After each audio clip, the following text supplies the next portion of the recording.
Good day and welcome. This is Inside Nigeria on Boss TV. I remain your host, Godwin.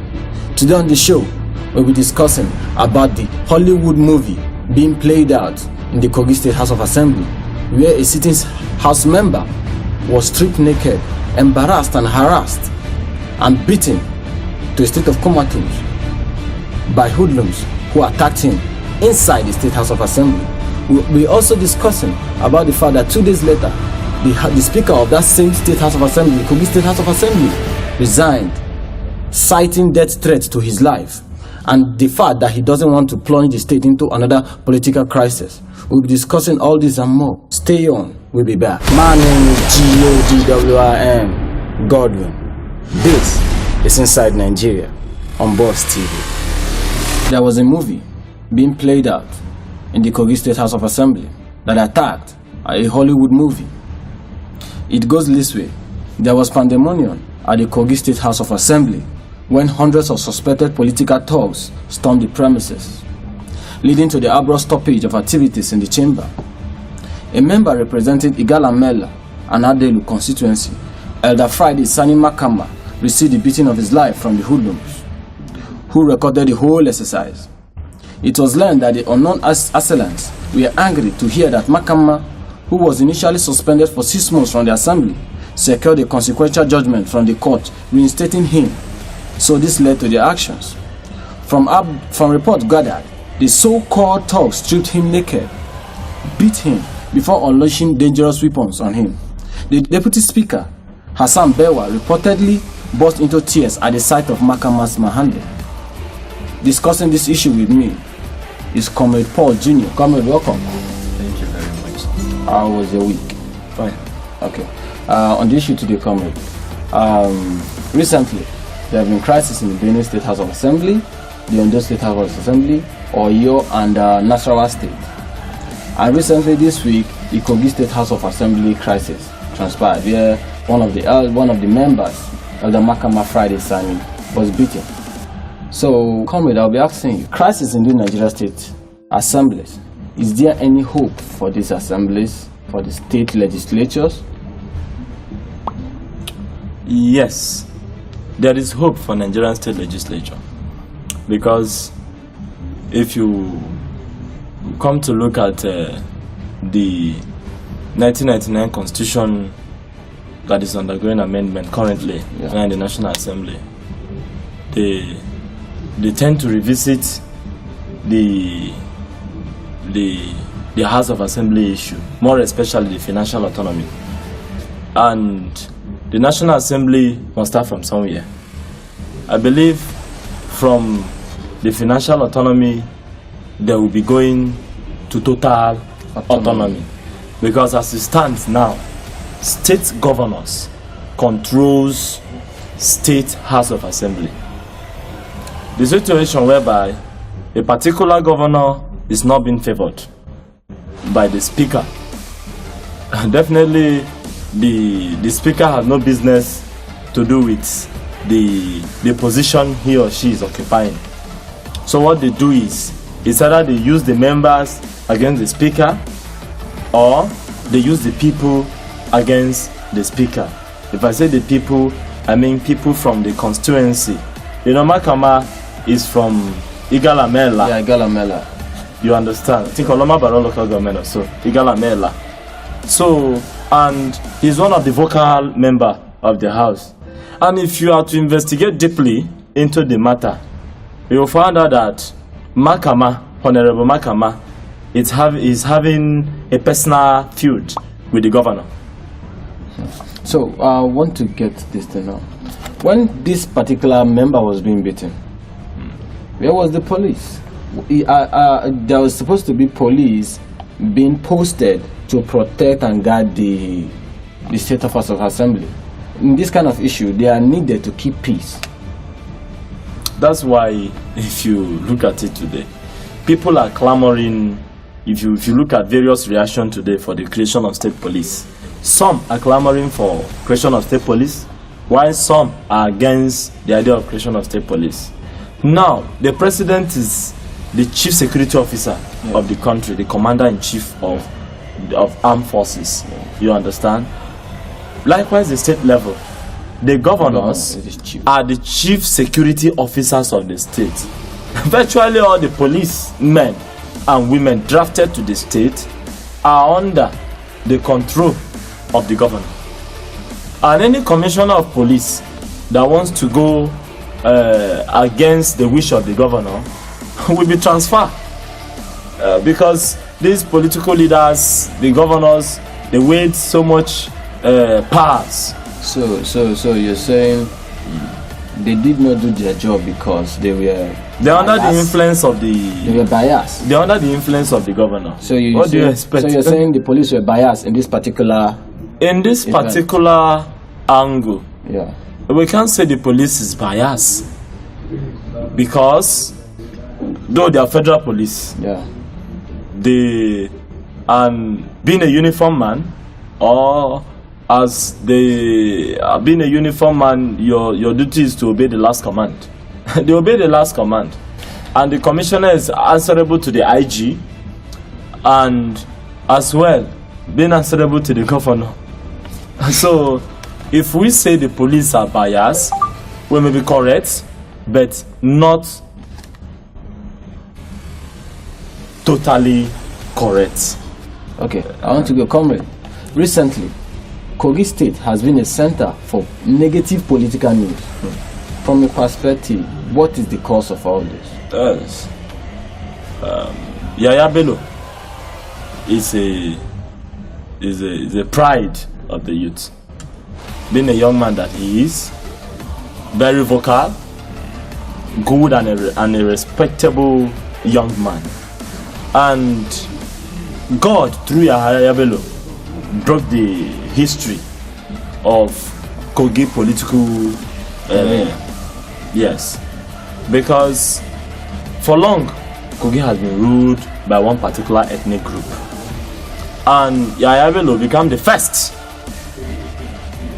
to come from the other extraction, the Igbira tribe.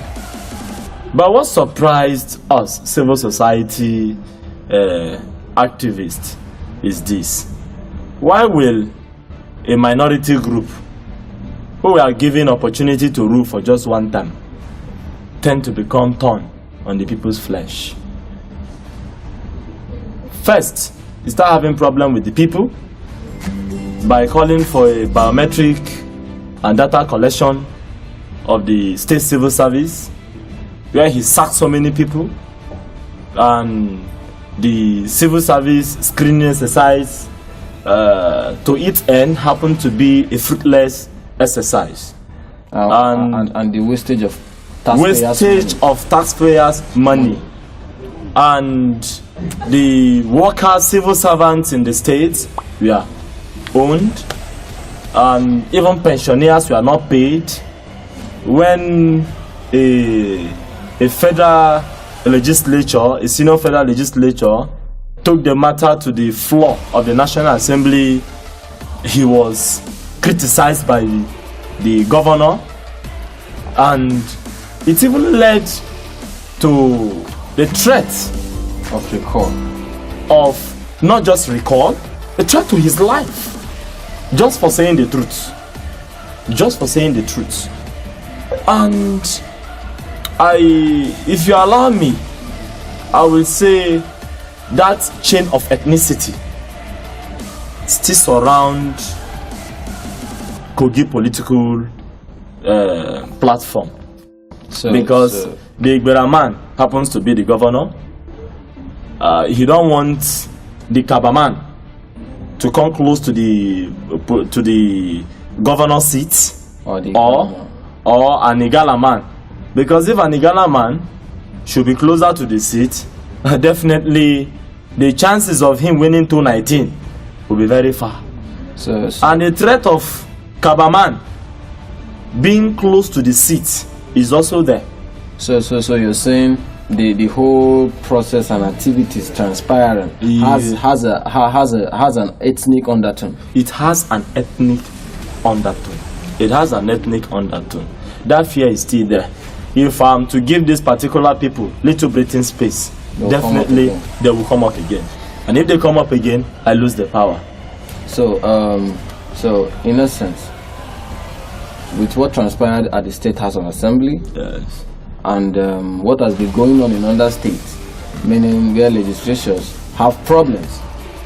I mean, you see speakers being impeached, new ones being brought on, negative things happening in the State House of Assembly.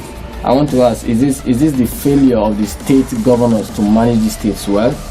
Yes. They are the fathers of this state, you know. The father is supposed to be in control of his immediate family, you know. You have to have what they say and control everything that's going on and keep peace in the family.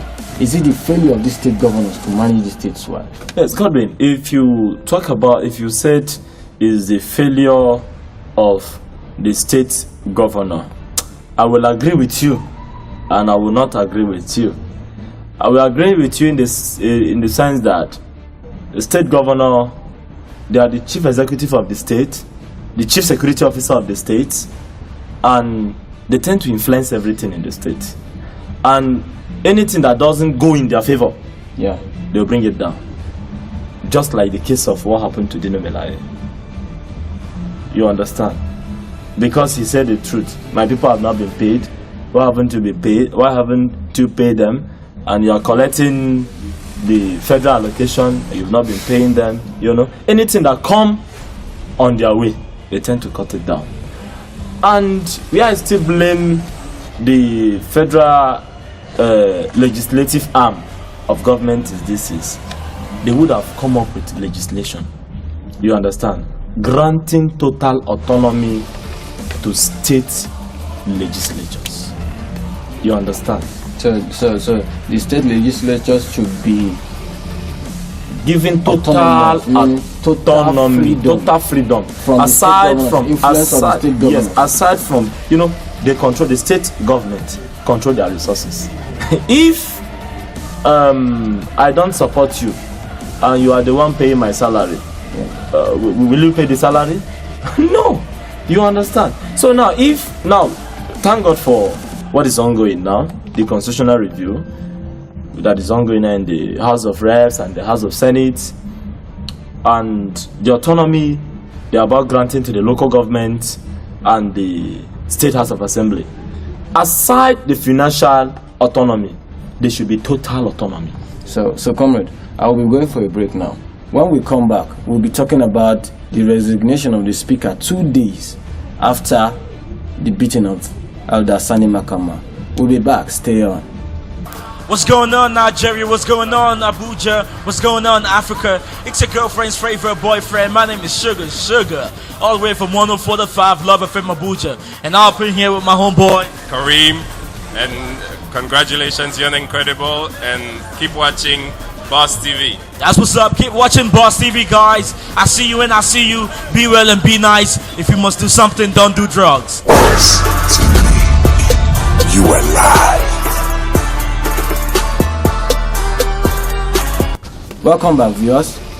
In a related event, 48 hours later, after the beating of Honorable Elder Makama, the Speaker of Kogi State House of Assembly, Omar Imam, sent his resignation letter to the House. According to reports, he took his decision in order to avoid being impeached. And number two, he cited death threats to his life and the fact that he doesn't want the state to be plunged into another political crisis. Comrade, what is your take on all this? I mean, 48 hours after this event transpired, he resigned, and he also cited the fact that there were death threats to his life, which he claimed in his letter, and number two, that he doesn't want the state to go into another political crisis. And if you ask the governor, he will tell you that he knows nothing about his resignation. If the governor knows nothing about his resignation, how come the statement that he don't want to plunge the state into another political crisis? There is an undertone there, a political undertone. You understand? That is still the speaker's comments still boils down to what I told you earlier, that the state government still have control over the state legislative arm of government, and which is not supposed to be so. somebody that is supposed to be carrying out his constitutional responsibility because he's not passing bills that will favor you, or because he is not taking orders from you again, and he's doing what is confined in the constitution, and you call that a crime, and the next thing to do is to start sending little threats to him. I mean, is an abuse of, is a very big insult and a very big slap to democracy. Okay, comrade, from what has been happening recently, our state governors have been running their state as if it's a monarchical system of government, forgetting that we are in a democratic dispensation. What is your view on all this? Yes. If I mean, they run these states wanting complete influence, having total control over everything without questions from anybody. yes, the section of the constitution that gave them that right should be amended, because a state governor is under the president. Sure. And even the president don't run the states, the country, as the state governors tend to run it. You understand? You find out that most state governors are even becoming powerful than the president of the Federal Republic they run of the Nigeria. state as if they are kings. They are kings, making laws. Look at the case of Benue State government, the Benue State governor, Governor Dr. Otom. What he does is the local government election that was conducted. We don't call it election, we call it selection. APC won the whole local government. You don't call that voting. You don't call that voting in the democratic setting. The election was not free and fair. If it were to be free and fair, there should be what? Checks and balances. Where do check and balancing come in? It is when the opposition and the ruling party comes to term. You understand? But when you have 100%, let's say 95% ruling party, and you just have 5% opposition, there is no check and balance in there now. So comrade, we're closing now. So from all this we discussed, is there hope for state politics in Nigeria? Yes, there is state for hope for state politics. There is hope for state politics. There is state for state assembly, because state assembly and national assembly, they are pivots of democracy. Yes. The National Assembly is the heart of democracy. That's where our view is aired. That's where laws guiding I and you is being what? Passed. That's where the laws are being what? Made. You understand? Your opinion, my opinion are being discussed in the National Assembly. So is applicable to the State House of Assembly. But there should be a legislation. You understand? Guiding the governors. The extent to the governor's power. The extent to, you understand? The governors shouldn't just wake up today because I have a private or a personal issue with the speaker, or the speaker is doing this. Let me order some people to go and, we have cases of such thing in, I think, Oyo, Benue, Nasarawa, Benue State. Name them, even Kogi too. You understand? And later the governor will say it has nothing to do with the allegation, that is just a mere allegation. If it's just a mere allegation, why would the affected person be crying foul? You understand? They come to look at it now. Two people enter the room, one is sweating, the other person is angry. Something is wrong. Something happened. You understand? So comrade, thank you for coming. You're welcome. We're happy to have you again, and I hope when we call you next time, you will come also. Yes. So thank you. So viewers, it's been a long and sweet revelation of things that are happening in Kogi State and in Nigeria as a whole. So thank you for being there for us, and our Boss TV theme song will be coming out soon. So stay on and expect it from us. It's gonna be the bomb, okay? So thank you. We'll be seeing you next week. Have a nice weekend. You are live.